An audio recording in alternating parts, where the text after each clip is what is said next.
தலைகாணி வச்சு தூங்கு. வெறும் தரையில படுத்தா கழுத்து துளுக்கு பிடிச்சிக்குமா சொன்னாங்க. ஷின்சான் என்ன பண்ணிட்டு இருக்க? சோமாவாரி தூங்கிட்டு இருக்கு, டிஸ்டர்ப் பண்ணாதீங்க. நீ தூங்குடி செல்லம்.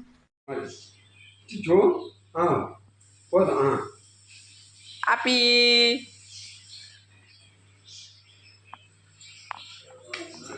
அது எடுக்கக்கூடாது.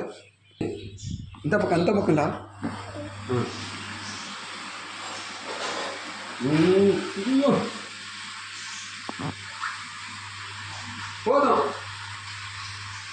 போதும்டா தங்கம். தாத்தா குட்டி விடு, இனியா தாத்தா குட்டி விடு. தாத்தா குட்டி கீழே குனிங்க இடத்துக்கு.